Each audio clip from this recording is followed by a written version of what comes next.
Mai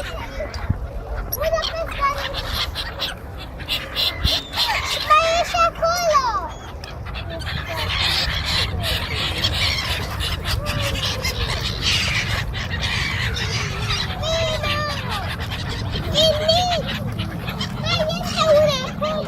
Nu mai țipa.